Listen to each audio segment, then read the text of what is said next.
আসসালামু আলাইকুম। আমি ডক্টর আশিক বলছি। তো আজকে একটা বায়োলজির ফাউন্ডেশন ক্লাস নিয়ে আসলাম। আজকের ক্লাস যারা করবে, বিশেষ করে ক্লাস 9, 10, 11, 12 এবং অ্যাডমিশন সবাই আশা করছি খুব ভালোভাবে উপকৃত হবে। কারণ এই ক্লাসের মাধ্যমেই তোমরা অরিজিনালি ফিল করতে পারবা যে বায়োলজি কিভাবে পড়া উচিত। বায়োলজির অনেক জটিল যে টার্ম গুলো আছে সেগুলো কিভাবে খুব সহজে মনে রাখা যায়। এইসব নিয়েই আমাদের এই বায়োলজির প্রথম ফাউন্ডেশন ক্লাসটা নিয়ে হাজির হয়েছি। এখন আজকে বায়োলজির এই ক্লাসে তোমাদেরকে আমি দেখাবো যে কিছু বায়োলজিক্যাল টার্ম যদি তুমি মাথায় রাখতে পারো তাহলে কিভাবে বায়োলজির জটিল শব্দগুলো খুব সহজেই তুমি আয়ত্ত করতে পারো। তো কথা না বাড়িয়ে চলো শুরু করা যাক। কিছু বায়োলজিক্যাল টার্মের মধ্যে যেগুলো আমাদের অবশ্যই জানতে হয়, প্রথমেই এরকম কিছু ওয়ার্ড লিখব। প্রথমে প্রো। প্রো শব্দটির অর্থ হচ্ছে আদি বা প্রাক, এরকম বোঝাই। তারপরে ইউ, এই ইউ শব্দের অর্থটা হচ্ছে প্রকৃত। ইউ মানে বোঝাই প্রকৃত। হ্যাঁ, এরপরে আরেকটা ওয়ার্ড মিনিং সিউডো। শব্দটা পি দিয়ে শুরু হলেও এর উচ্চারণটা হয় সিউডো। সিউডো। সিউডো দ্বারা যেটা বোঝায়, সিউডো মানে হচ্ছে অপ্রকৃত বা মিথ্যা বা ভ্রান্ত বা নাটক, এরকম কোনো কিছু বোঝায়। ঠিক আছে? তো তোমাদের যারা ক্লাস 9, 10-এ আছো, তোমাদের পুরো জীববিজ্ঞান বইতে সিউডো দিয়ে দুইটা শব্দ আছে। বলো তো কোন দুইটা শব্দ আছে? একটা দ্বিতীয় অধ্যায়ে আছে এবং একটা তোমাদের 13 অধ্যায়ে আছে। তো সিউডো দিয়ে দুইটা শব্দ। এবং তুমি যখন ইন্টারমিডিয়েটে পড়বা বা যারা এইচএসসি লেভেলের স্টুডেন্ট বা অ্যাডমিশনের স্টুডেন্ট আছো, তোমাদের দেখা যায় যে প্রত্যেকটা অধ্যায়ে প্রায় সিউডো দিয়ে শব্দ পাওয়া যায়। হ্যাঁ, অনেক সিউডো যুক্ত শব্দ আছে। যেমন তোমরা পড়েছো সিউডো স্ট্রেটিফাইড আবরণী টিস্যু, সিউডোমোনাস নামক ব্যাকটেরিয়া, তারপরে হচ্ছে সিলোম আছে না, অ্যাসিলোমেট, ইউসিলোমেট, সিউডোসিলোমেট। এই সিউডো যুক্ত শব্দগুলো আমাদের দেখা যাচ্ছে যে অনেক জায়গাতেই আছে। তো এই সিউডোর ক্ষেত্রে তোমাদের 9, 10 লেভেলে যে সিউডো স্ট্রেটিফাইড আবরণী টিস্যু আছে, এইটা নিয়ে যদি আমি কিছু কথা বলতে যাই তাহলে তোমাকে আগে আরেকটা বেসিক ধারণা মনে রাখতে হবে। বলো তো জীবদেহের সব থেকে ছোট একককে কি বলে? নিশ্চয়ই কোষ। অনেকগুলা কোষ যখন একসাথে হবে কি গঠন করবে? টিস্যু বা কলা গঠন করবে। অনেকগুলো টিস্যু একত্রিত হয়ে কোনো একটা অঙ্গ তৈরি করবে। আবার কয়েকটি অঙ্গ মিলে একটি তন্ত্র তৈরি করে এবং কয়েকটি তন্ত্রের সমন্বয়ে আমাদের এই দেহটা তৈরি হয়। শুধু মানুষের দেহ না, অন্যান্য প্রাণী সহ সকল উদ্ভিদের দেহই অনেকগুলো তন্ত্রের সমন্বয়ে গঠিত হয়। তাহলে অনেকগুলো তন্ত্রের মাধ্যমে তৈরি হয় জীবদেহ। এর জন্যই বলা হয় যে জীবদেহের গঠন ও কাজের একককে কি বলা হয়? কোষ। জীবদেহের সবচেয়ে ক্ষুদ্রতম একককে কি বলা হয়? কোষ। এখন অনেকগুলা কোষ যখন একসাথে থাকবে তখন আমরা তাকে কি বলবো? টিস্যু বলবো। এখন 9, 10-এর জীববিজ্ঞান বইতে দ্বিতীয় অধ্যায় জীবকোষ ও টিস্যু, এই অধ্যায়ে দেখা যায় যে প্রথম অংশটা কোষ নিয়ে আলোচনা করা হয় এবং দ্বিতীয় পার্টটা টিস্যু নিয়ে আলোচনা করা হয়। তো টিস্যুর মধ্যে প্রথমে আছে উদ্ভিদ টিস্যু এবং পরবর্তী অংশ হচ্ছে প্রাণী টিস্যু। প্রাণী টিস্যু আবার 4 ধরনের। একটা হচ্ছে আবরণী টিস্যু, একটা যোজক টিস্যু, একটা পেশি টিস্যু আর একটা স্নায়ু টিস্যু। আবার সকল আবরণী টিস্যুকে কোষের স্তরের উপর ভিত্তি করে 3টা ভাগে ভাগ করা হয়। তোমরা নিশ্চয়ই জানো একটা টিস্যু তৈরি করতে গেলে অনেকগুলো কি লাগবে? কোষ লাগবে। ধরো এইটা একটা কোষ, এটা আরেকটা কোষ, এটা আরেকটা, এইরকম অনেকগুলা কোষ আছে। অনেকগুলা কোষ আছে মানে এটা একটা টিস্যু। ঠিক আছে?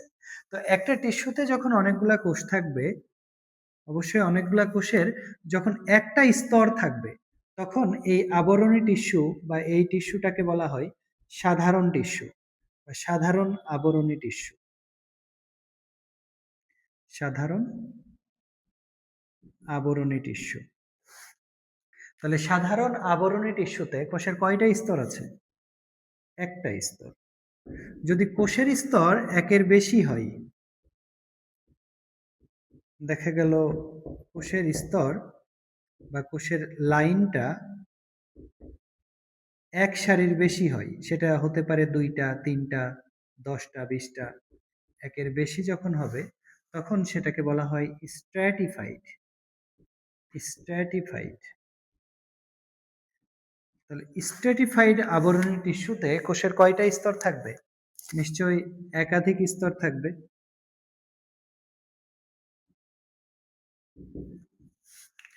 তাহলে বলতো সিউডো স্ট্র্যাটিফাইড, সিউডো স্ট্র্যাটিফাইড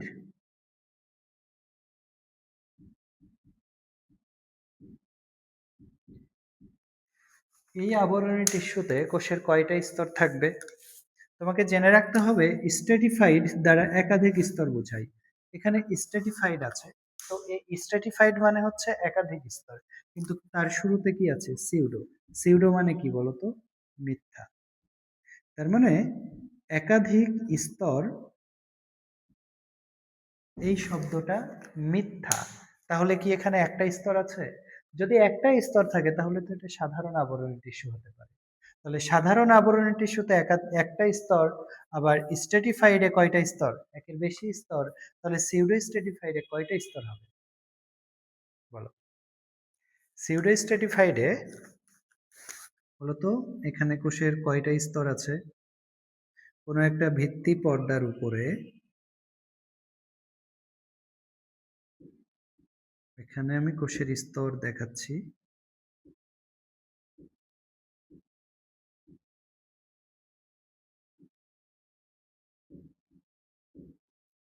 বলো এখানে কোষের কয়টা স্তর আছে?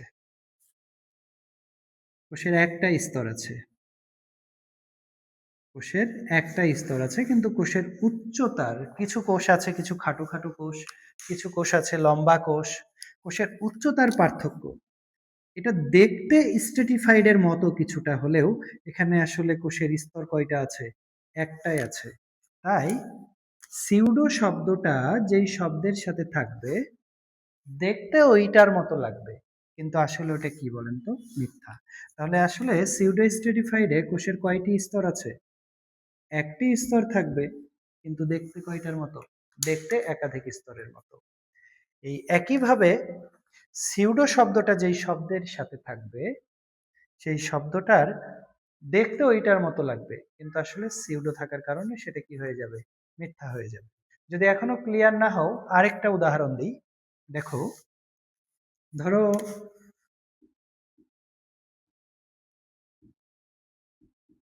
এইটা হচ্ছে একটা, কে বলতো? এটা একটা লেডি, এবং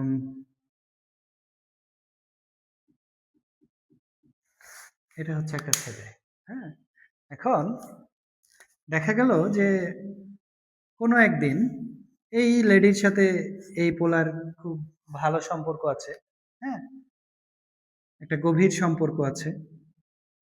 তো কোনো একদিন রাত 12টায়, 12 AM, কোনো একদিন রাত 12টায় এই মহিলা এই ছেলেকে মেসেজ করেছে বা ফোন দিয়ে বলছে যে, বাবু খাইছো? তখন এই ছেলে বলে, না বাবু, আমার তো আজকে ঠান্ডা লেগে গেছে, আজকে আমি খেতে পারবো না। হ্যাঁ, আজকে আমি খাবো না। তখন তো এই মহিলা খুব ইমোশনাল হয়ে গেছে, কি তুমি খাবা না? তো যাও, তাহলে আমিও খাবো না, এইরকম। তাহলে এই মেয়েটা দেখাতে চাচ্ছে এই ছেলেকে যে একেবারে আমি টুরু লাভ করি। হ্যাঁ, এরকম। কিন্তু আসলে এই মহিলা রাত 10টায় তার আব্বু আম্মুর সাথে তার খাওয়া দাওয়াটা কমপ্লিট করে ফেলেছে। হ্যাঁ, তো এখন ও কিন্তু এটা বলেনি যে আমি খাওয়া দাওয়া করেছি। ও আসলে বলছে যে তুমি খাবা না? তাহলে যাও, আমিও খাবো না। এরকম। আসলে এই ধরনের লাভগুলোকেই বলা হয় সিউডো লাভ। সিউডো লাভ। তাহলে লাভ শব্দটার সাথে সিউডো থাকায় এই লাভটাকে কি বানিয়ে ফেলেছে? মিথ্যা বানিয়ে ফেলেছে। হ্যাঁ? তাহলে সিউডো লাভ। তাহলে আমরা সায়েন্সের স্টুডেন্ট হিসেবে হ্যাঁ, কখনোই কি এরকম বলবো যে তুমি ফেক, বা তুমি দেখা যাচ্ছে যে আমাকে ভালোই বাসো না। এরকম না বলে আপনি একটা সায়েন্সের স্টুডেন্ট হিসেবে এরকম বলতে এইসব টার্ম গুলা ইউজ করতে পারেন। সিউডো লাভ। অনেক সময় এমন হয় না যে আমাদের খুব কাছের বন্ধু, দেখে মনে হবে যে আপনার জন্য তার কলিজা দিয়ে দিবে। হ্যাঁ, পরীক্ষার রেজাল্ট যখন হবে তখন দেখা যাবে যে আপনি যদি কোনো কারণে খারাপ করেন, সে যদি ভালো করে ফেলে, তাহলে আপনার সামনে এসে খুব দুঃখ প্রকাশ করবে যে দোস্ত কি হয়ে গেল, এরকম। কিন্তু আসলে বাসায় গিয়ে ওর বাবা মায়ের সামনে বা অন্য সবার সামনে সে খুব মজা নিয়েই আপনার বিপক্ষে দেখা যাচ্ছে বলবে বা হাসাহাসি করবে। এই ধরনের ফ্রেন্ডকে তাহলে কি বলবো বলেন তো? Pseudo friend. হ্যাঁ, মানে বন্ধুত্বের শুধুমাত্র নাটক করে, কিন্তু আসলে তারা আমাদের প্রকৃত বন্ধু নয়। ঠিক আছে? তাহলে বায়োলজিতে কোন শব্দের শুরুতে যদি সিউডো দেখতে পান, তাহলে সিউডো মানে কি বুঝাবে? অপ্রকৃত বা মিথ্যা বুঝাবে। এটা মনে রাখবেন।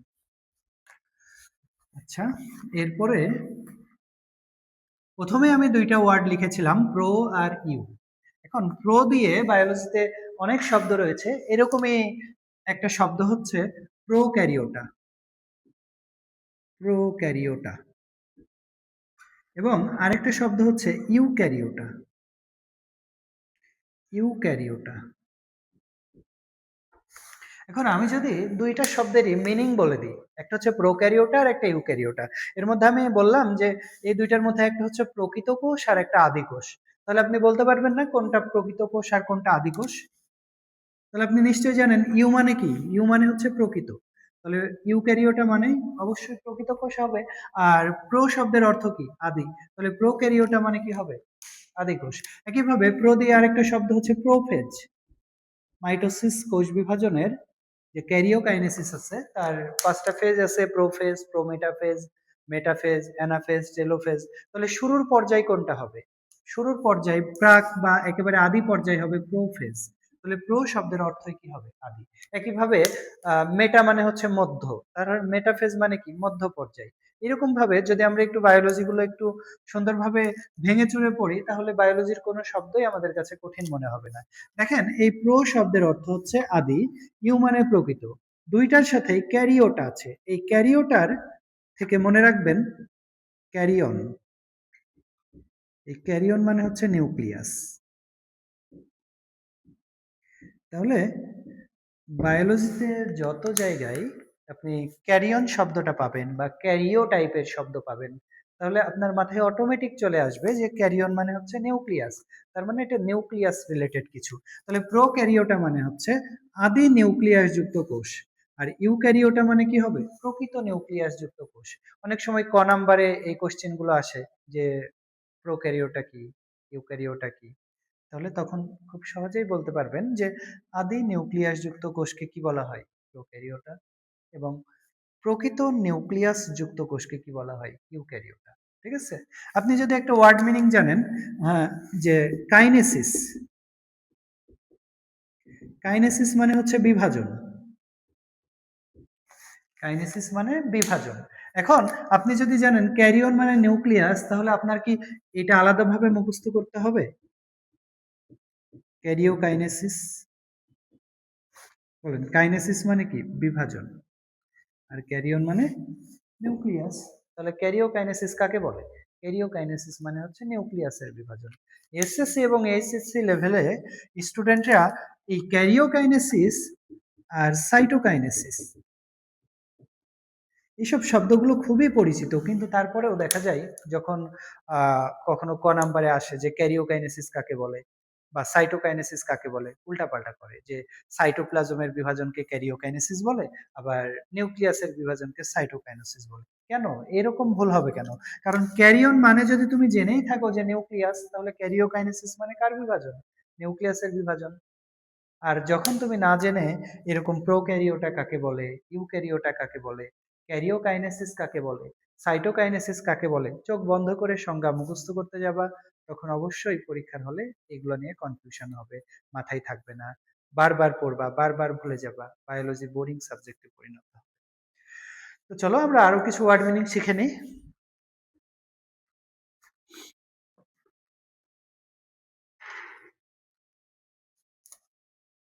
যে কোনো শব্দের সাথে যদি সাইটো বা সাইট দেখতে পান, যে কোনো শব্দের সাথে সাইটো বা সাইট থাকলে সেটা একটা কোষ বোঝাবে।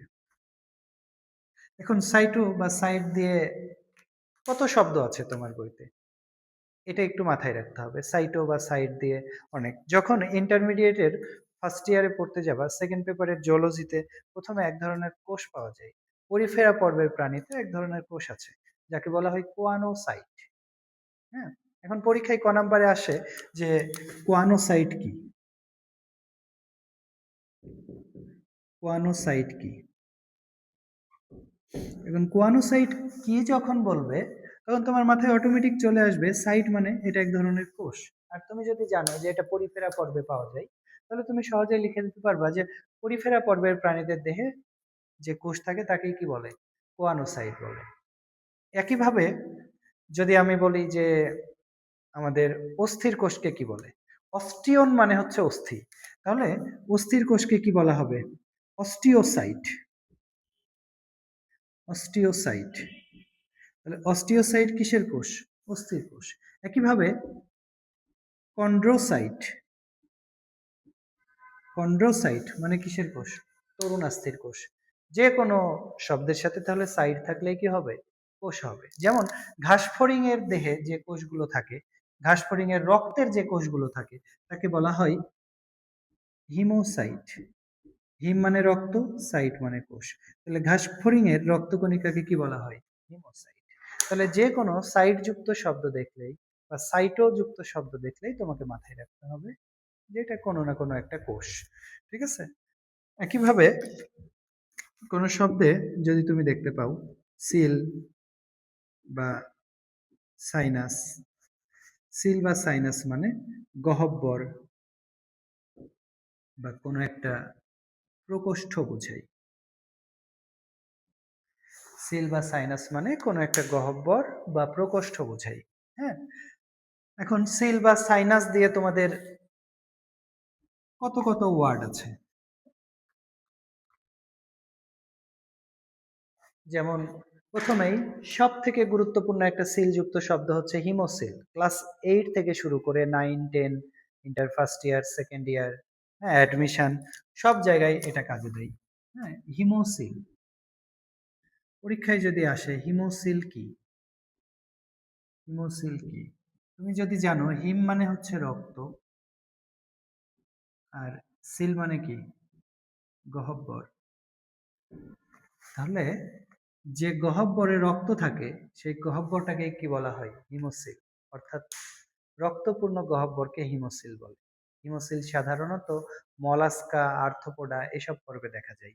ঠিক আছে, তোমাদের এইচএসসির জুলজি বইয়ের দ্বিতীয় চ্যাপ্টারে ঘাসফড়িং আছে, ঘাসফড়িং এর দেহের রক্তপূর্ণ গহ্বরকেই হিমোসিল বলে। তাহলে ঘাসফড়িং এর রক্তপূর্ণ গহ্বরকে হিমোসিল বলে, ঘাসফড়িং এর রক্তকণিকাকে তাহলে কি বলে, রক্তকণিকা, কণিকা মানে রক্তের কোষ, রক্তের কোষকে কি বলে, হিমোসাইট বলে, হিমোসাইট। তাহলে সাইট থাকলে কোষ, সিল থাকলে কি হবে, গহ্বর। হ্যাঁ, একইভাবে আরেকটা সিল হচ্ছে স্পঞ্জোসিল, স্পঞ্জোসিল। পরিফেরা পর্বের প্রাণীদেরকে স্পঞ্জ বলা হয়। হ্যাঁ, তো স্পঞ্জের দেহের ভেতরে যে একটা গহ্বর থাকে সেটাকেই কি বলবো, স্পঞ্জোসিল বলা হয়। তাহলে পরিফেরা পর্বের প্রাণীর দেহের গহ্বরকে কি বলে, স্পঞ্জোসিল। তাহলে যেখানেই সিল থাকবে, একইভাবে তোমরা পড়েছো হয়তোবা সিলোম, সিলোম, সিলোমও এক ধরনের কি গহ্বর, এখানেও কি আছে, সিল আছে। হ্যাঁ, তাহলে বায়োলজিতে যে কোনো শব্দে যে কোনো জায়গায় যদি তুমি সিল দেখতে পাও, তাহলে সিল মানে কি হবে, গহ্বর হবে। এরপরে তাহলে একটু আগেই পড়াইছি তোমাদের ক্যারিয়ন মানে কি? ক্যারিয়ন মানে হচ্ছে নিউক্লিয়াস। ক্যারিয়ন মানে নিউক্লিয়াস। তারপরে তোমাদের জানতে হবে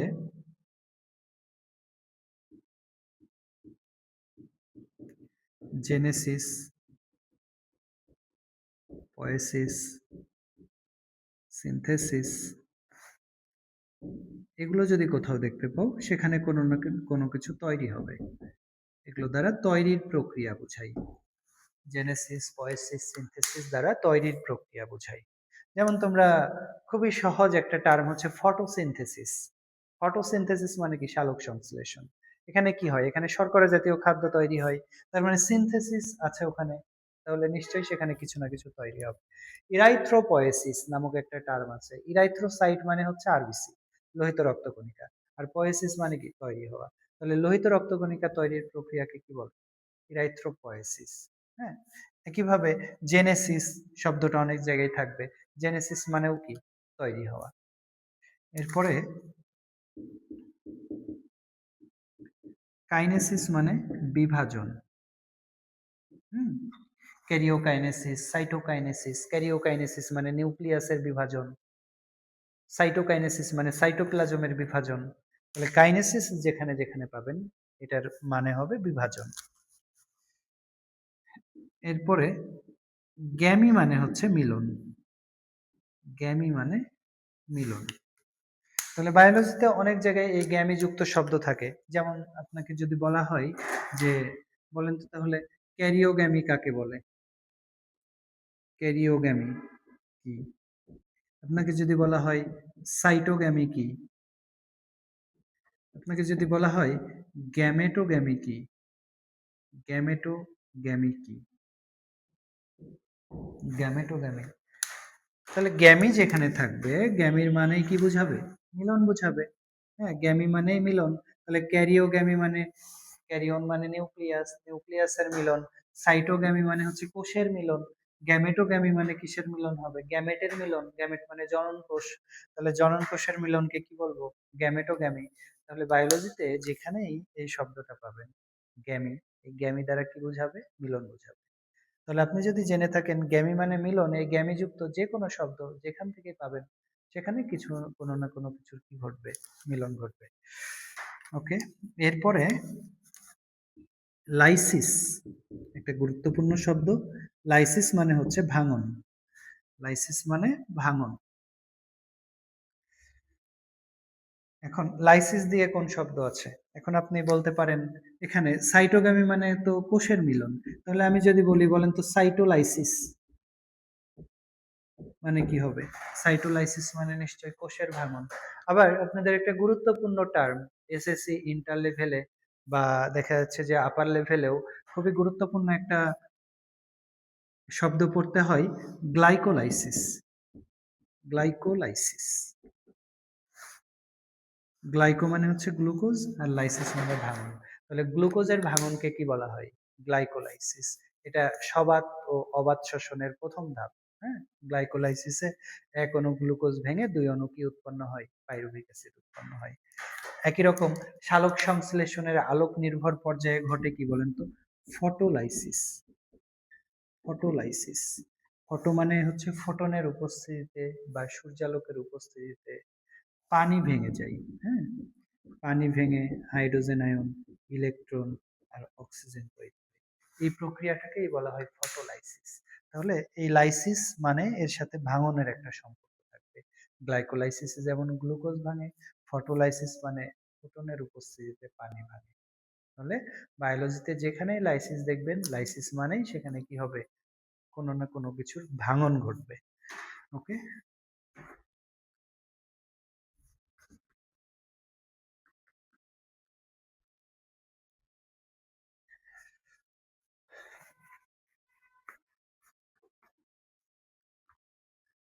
চলুন আরো কয়েকটা গুরুত্বপূর্ণ টার্ম আজকে শিখে নেওয়া যাক। বায়োলজিতে যদি এই পেরি শব্দটা পান, পেরি মানে হচ্ছে পরিবেষ্টন করে রাখা, কোনো কিছুর চারিদিকে থাকবে, কোনো কিছুর আবরণ। চারিদিকে বা পরিবেষ্টিত করে রাখা বোঝায়। তারপরে এপি বা একটো এর মানে কোনো কিছুর উপরে বা বাইরের স্তর, বাইরে বোঝায়। হ্যাঁ, মায়ো বা মেসো মানে মাঝে বোঝায়। এন্ডো মানে ভেতরে। এখন আপনি যদি এই চারটা ওয়ার্ড মিনিং জানেন, দেখেন খুব সহজেই কিছু অ্যান্সার দিয়ে দিতে পারবেন। আমরা যখন ভ্রূণ অবস্থায় থাকি মায়ের পেটে, আমাদের ভ্রূণ অবস্থায় প্রথমে তো শুক্রাণু ডিম্বাণু মিলিত হয়ে জাইগোট তৈরি হয়। ধরেন এইটা হচ্ছে একটা শুক্রাণু, এইটা একটা ডিম্বাণু, মিলিত হয়ে প্রথমে যে কোষটা তৈরি হয় সেটাকে বলা হয় জাইগোট।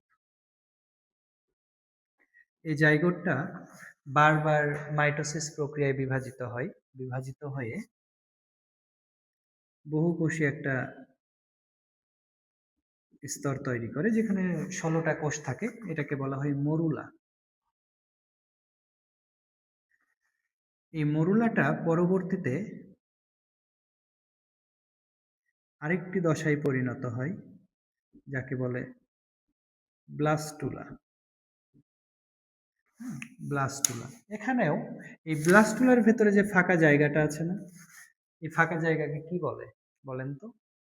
এটা কি ব্লাস্টুলার গহ্বর না? ব্লাস্টুলার গহ্বরকে কি বলবো? গহ্বর। কি মানে গহ্বর? সিল মানে গহ্বর। তাহলে ব্লাস্টুলার গহ্বর কি বলা যায় না? ব্লাস্টোসিল। ব্লাস্টোসিল। তাহলে পরীক্ষায় যদি আসে ব্লাস্টোসিল কি, তাহলে ভ্রূণের ব্লাস্টুলা দশায় যে গহ্বরটা দেখা যায় তাকে কি বলা হয়? ব্লাস্টোসিল। তাহলে আপনি যদি একটু রিলেট করে পড়েন, মিনিং জেনে পড়েন, তাহলে এগুলো কিন্তু আপনার কাছে জটিল শব্দ না। এই ব্লাস্টুলার পরবর্তী দশাকেই বলা হয় গ্যাস্টুলা। কি বলা হয়? গ্যাস্ট্রুলা। গ্যাস্ট্রুলা। এই গ্যাস্ট্রুলা দশায় কোষের 3টা স্তর দেখা যায়। ধরেন কোষের এগুলোই 3টা স্তর। গ্যাস্ট্রুলা দশায় কোষগুলো 3টা স্তরে বিন্যস্ত থাকে। এখন আমি যদি আপনাকে বলে দিই যে এই গ্যাস্ট্রুলা দশার যে স্তর, লেয়ার বা ডার্ম মানে স্তর বোঝায়। হ্যাঁ, তো এই 3টা স্তরের মধ্যে আমি 3টা ইন্ডিকেট করে দিলাম, একটা এ, একটা বি আর একটা সি। হ্যাঁ, এবং আমি পাশে 3টার নাম লিখে দিলাম। একটা হচ্ছে এন্ডোডার্ম, একটা হচ্ছে একটোডার্ম, আর একটা মেসোডার্ম। তো প্রত্যেকটার সাথে ডার্ম আছে, ডার্ম মানে হচ্ছে লেয়ার বা স্তর। এখন বলেন তো কোন জায়গায় কি বসাবেন? যেটা বাইরের দিকে আছে সেটা এ, মাঝেরটা বি আর ভেতরেরটা সি। এখন আপনি যদি জেনে থাকেন যে এন্ডো, এন্ডো মানে হচ্ছে ভেতরে, তাহলে নিশ্চয়ই সিটাকে আপনি দিবেন কি? এন্ডোডার্ম, এটা ভেতরের স্তর। একইভাবে আপনি যদি জানেন মেসো মানে হচ্ছে মাঝে, তাহলে বিটা হচ্ছে কি? মেসোডার্ম, মাঝের স্তর। আর সরি, এখানে সিটা হবে এন্ডোডার্ম, আর বিটা কি হবে? মেসোডার্ম। আর এ স্তরটা সবচেয়ে বাইরে আছে, তো বাইরে কি মানে বাইরে? একটু মানে বাইরে, তাহলে বাইরের স্তরকে কি বলবো? একটোডার্ম। তাহলে আমাদের ভ্রূণের গ্যাস্ট্রোলা দশায় যে 3টা স্তর দেখা যায়, বাইরে থেকে যদি ভেতরে যায়, বাইরেরটা হচ্ছে একটোডার্ম, মাঝেরটা হচ্ছে মেসোডার্ম, আর ভেতরেরটা কি হবে? ভেতরেরটা এন্ডোডার্ম। এই 3টা স্তর। তাহলে এই একটো, এন্ডো, মেসো এগুলো। আবার আমাদের যে হৃৎপিণ্ড, আমাদের হৃৎপিণ্ডের আমাদের হৃৎপিণ্ডের যে প্রাচীর আছে তার 3টা স্তর আছে, এবং হৃৎপিণ্ডের চারিদিকে যে একটা আবরণ আছে। তো এগুলো যদি আমি আপনাদের বলি যে, বলেন তো পেরিকার্ডিয়াম, এপিকার্ডিয়াম, মায়োকার্ডিয়াম, এন্ডোকার্ডিয়াম। আসলে এই কার্ডিয়া মানে হচ্ছে হার্ট বা হৃৎপিণ্ড। হ্যাঁ, তো এটা প্রথমত জানতে হবে কার্ডিয়া মানে হার্ট। এখন সবগুলোর সাথেই কার্ডিয়াম আছে। কোশ্চিন করলো আপনার যে হৃৎপিণ্ডের হৃৎপিণ্ডের সবচেয়ে ভেতরের স্তর কোনটি? হৃৎপিণ্ডের সবচেয়ে ভেতরের স্তর কোনটি? দেখেন, আমাদের বায়োলজির ক্ষেত্রে অনেক ক্ষেত্রে প্রশ্নেই উত্তর দেওয়া থাকে, যদি আপনি একটু বায়োলজি বুঝে পড়েন। বলেছে হৃৎপিণ্ডের সবচেয়ে ভেতরের স্তর কোনটি? আপনি জানেন তো এন্ডো মানে ভেতরে, তাহলে বলেন তো এই চারটার মধ্যে ধরেন এটা এ বি সি ডি, কোনটা ভেতরের স্তর হবে? নিশ্চয়ই এন্ডোডার্ম। যদি বলতো হৃৎপিণ্ডের মাঝের স্তরের নাম কি? মাঝের স্তর আপনি জানেন মায়ো বা মেসো মানে মাঝে বোঝায়, তাহলে তখন কোনটা হতো? মায়োকার্ডিয়াম। যদি বলতো হৃৎপিণ্ডের বাইরের স্তর কোনটি, তখন কি হবে? তিনটা স্তরের মধ্যে বাইরেরটা এপিকার্ডিয়াম। আর যদি বলে হৃৎপিণ্ডের চারিদিক দিয়ে যে আবরণ থাকে, সেই আবরণের নাম কি? পেরি। পেরি মানে তো পরিবেষ্টন করে রাখে। পেরি মানে আবরণ। তাহলে হৃৎপিণ্ডের চারিদিকে যে আবরণ থাকে তাকে বলে পেরিকার্ডিয়াম। হ্যাঁ, এভাবে জরায়ুর যে প্রাচীর আছে তার তিনটা স্তর আছে, পেরিমেট্রিয়াম, মায়োমেট্রিয়াম, এন্ডোমেট্রিয়াম। এরকম পেরি, মায়ো, এপি দিয়ে অনেক অনেক শব্দ আছে বায়োলজিতে। তাহলে আপনি যদি জেনে থাকেন এসব ওয়ার্ড মিনিং গুলো, তাহলে এগুলো আপনার বুঝতে পড়তে নিশ্চয়ই কষ্ট হবে না। ওকে,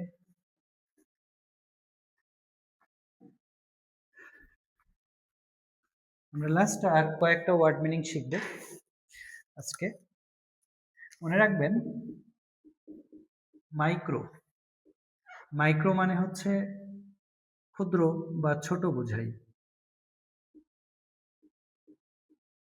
ম্যাক্রো মানে হচ্ছে বড়। তাহলে মাইক্রো মানে ক্ষুদ্র বা ছোট, আর ম্যাক্রো মানে বড়। আপনারা নিশ্চয় পড়ে থাকবেন যে উদ্ভিদের দেহের প্রয়োজনীয় কিছু অত্যাবশ্যকীয় উপাদান থাকে। হ্যাঁ, উদ্ভিদ যেসব উপাদানগুলো ছাড়া উদ্ভিদের স্বাভাবিক বৃদ্ধি বিকাশ হবে না, উদ্ভিদ মারা যাবে। হ্যাঁ, এই উপাদানগুলো উদ্ভিদের অধিকাংশই কোথায় থেকে পাই? মাটি থেকে পাই। এদেরকে উদ্ভিদের খনিজ পুষ্টি বলে। তো কিছু কিছু উপাদান দেখা যায় যে উদ্ভিদের খুব বেশি পরিমাণে দরকার হয়। এই বেশি পরিমাণে দরকারি উপাদানগুলোকে বলা হয় ম্যাক্রো উপাদান। ম্যাক্রো মানে বড় বা বেশি বোঝায়। আবার কিছু কিছু উপাদান আছে খুবই অল্প মাত্রায় দরকার হয়, তাদেরকে কি বলবো? মাইক্রো উপাদান। হ্যাঁ, আবার খুবই ছোট ছোট যে বস্তুগুলো আছে, হ্যাঁ, ছোট ছোট বস্তু বলেন, ছোট ছোট ক্ষুদ্র ক্ষুদ্র প্রাণী বলেন, ভাইরাস, ব্যাকটেরিয়া, এগুলো বলেন, এগুলো দেখার জন্য আমাদের কি দরকার হয়? মাইক্রোস্কোপ।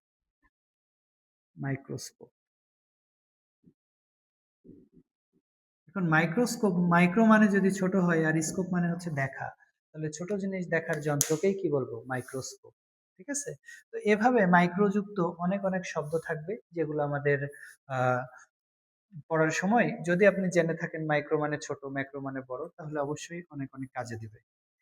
এছাড়া মনে রাখবেন, মনো বা ইউনি মানে এক বোঝাই। ডাই, বাই, বিস মানে দুই। ট্রাই মানে তিন। টেট্রা মানে হচ্ছে চার। পেন্টা মানে পাঁচ। হেক্সা মানে ছয়। হেপ্টা মানে সাত। অক্টা মানে আট। ননা মানে নয়। ডেকা মানে 10। আর পলি মানে হচ্ছে বহু বা অনেক। হ্যাঁ, এসব ওয়ার্ড মিনিং গুলো খুবই কার্যকর। এর মধ্যে আপনাদের খুবই পরিচিত একটা ওয়ার্ড হচ্ছে পেন্টোজ সুগার। পেন্টোজ শর্করা বা পেন্টোজ সুগার। এখন আপনি জানেন, না জানলে জেনে নেন, যে কোনো শব্দের শেষে যদি ওজ দেখতে পান, শেষে যদি ওজ থাকে, এটা অবশ্যই একটা শর্করা হয়। তাহলে যে কোনো শব্দের শেষে যদি ওজ, যেমন glucose, fructose, mannose, galactose, ribose, deoxyribose, cellulose, হ্যাঁ, ওজ যুক্ত যত শব্দ আছে সবগুলোই কি জাতীয় কি জাতীয় পদার্থ? শর্করা জাতীয়, কার্বোহাইড্রেট। ঠিক আছে? আর শর্করা তৈরি হয় কি দিয়ে জানেন? শর্করা তৈরি হয় ম্যাক্সিমাম ক্ষেত্রে কার্বন, হাইড্রোজেন আর অক্সিজেন দিয়ে। এই কার্বনের উপর ভিত্তি করে আবার শর্করার শ্রেণী বিভাগ করা হয়। কার্বন সর্বনিম্ন তিনটা থাকতে পারে। তিন কার্বন যুক্ত শর্করাকে কি বলবো তাহলে? বলেন তো, শর্করা বলতে হলে শেষে কি দিতে হবে? ওজ দিতে হবে। আর কি মানে তিন? ট্রাই। তাহলে ৩ কার্বনযুক্ত শর্করাকে আমরা বলতে পারি না ট্রাইওজ। তাহলে ৪ কার্বনযুক্ত শর্করাকে কি বলবো? টেট্রোজ। তাহলে পেন্টোজ শর্করা মানে কি বলেন তো? ৫ কার্বনযুক্ত শর্করা। ৫ কার্বনযুক্ত শর্করাকে আমাদের কি বলা হয়? পেন্টোজ বলা হয়। তাহলে এইসব ওয়ার্ড গুলো আমাদের একটু বুঝে শুনে পড়তে হবে। হ্যাঁ? ৬ কার্বনযুক্ত শর্করাকে কি বলবো? হেক্সোজ। হ্যাঁ? সামনে ২৬ সালে কিছুদিন পরে আমাদের ফুটবল বিশ্বকাপ আসছে। ফুটবল বিশ্বকাপ আসলেই দেখা যায় যে একটা মিশন শুরু হয়। হ্যাঁ? ব্রাজিলের একটা মিশন। সেই মিশনকে বলা হয় হেক্সা মিশন। হেক্সা মিশন। হেক্সা মিশন মানে কি তাহলে? হেক্সা মানে কত? ৬। তাহলে হেক্সা মিশন কেন বলে বলেন তো? কারণ ব্রাজিল ৫ বারের বিশ্ব চ্যাম্পিয়ন। তাদের ৬ নাম্বার বিশ্বকাপের মিশনকে কি বলা হয়? হেক্সা মিশন। তাহলে এগুলো তো আমাদের বুঝতে হবে। ঠিক আছে? তাহলে আমাদের বায়োলজির এইসব টার্মগুলা যদি একটু জেনে শুনে থাকেন, জেনে বুঝে পড়েন, তাহলে অবশ্যই বায়োলজি সাবজেক্ট আপনার কাছে দুর্বোধ্য বা জটিল মনে হবে না। অবশ্যই বায়োলজি একটা মজার সাবজেক্ট, হ্যাঁ? অনেকেই দেখা যাচ্ছে মনে করে যে ফিজিক্স, কেমিস্ট্রি, ম্যাথ এগুলো খুব বুঝে, বুঝে পড়তে হয়, বুঝার সাবজেক্ট। আর বায়োলজি মানেই মুখস্থ। যারা এইভাবে পড়েন যে বায়োলজি মানেই মুখস্থ, তাদের ক্ষেত্রে বায়োলজি কখনোই ভালো লাগবে না। বায়োলজি ভালো লাগতে হলে, বায়োলজি ফিল করতে হলে অবশ্যই বায়োলজি বুঝে পড়তে হবে এবং বায়োলজির আ অনেক ট্রিকস, বায়োলজিক্যাল যে জটিল, জটিল শব্দগুলো আছে সেগুলো ভেঙে চুরে পড়া শিখতে হবে। হ্যাঁ? তাহলেই বায়োলজি অনেক সহজ লাগবে। আজকে বায়োলজির এই গুরুত্বপূর্ণ টার্ম গুলো অবশ্যই আপনারা যারা এসএসসি, ইন্টার বা অ্যাডমিশন লেভেলের স্টুডেন্ট দেখছেন, তারা অবশ্যই খাতায় নোট করে রাখবেন এবং এগুলো সবসময় মাথায় রাখবেন। আমাদের নেক্সট ভিডিওতে বায়োলজির আরো কিছু গুরুত্বপূর্ণ টার্ম, যেমন দেখা যাচ্ছে যে আমরা সবাই জানি যে হার্ট মানে হৃৎপিণ্ড। কিন্তু আমরা অনেকেই জানি না যে কার্ডিয়া মানে হৃৎপিণ্ড। বায়োলজি পড়তে গেলে বা মেডিকেলে পড়তে গেলে আপনার হার্ট মানে হৃৎপিণ্ড এটা দিয়ে দেখা যাচ্ছে যে খুব একটা আ জেনে খুব একটা লাভবান হবেন না। আপনাকে জানতে হবে কার্ডিয়া মানে হৃৎপিণ্ড। যখনই বলবে যে একটা কার্ডিওলজিস্ট মানে কি? হৃৎপিণ্ড বিষয়ে যিনি বিশেষজ্ঞ তাকে কার্ডিওলজিস্ট বলে।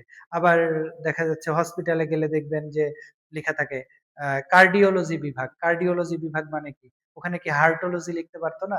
কারণ হার্ট শব্দটা ব্যবহার হয় না। একইভাবে পেরিকার্ডিয়াম, এপিকার্ডিয়াম, মায়োকার্ডিয়াম, কার্ডিয়া মানে যে হার্ট এটা আপনাদের জানতে হবে। এরকম ভাবে আমাদের লিভার, তারপরে স্টোমাক, আমাদের কিডনি সবকিছুরই কিছু আলাদা গ্রিক, ল্যাটিন টার্ম আছে। এইসব নিয়ে আমরা পরের ভিডিওতে আসব। তো সবাই ভালো থাকবেন, সুস্থ থাকবেন।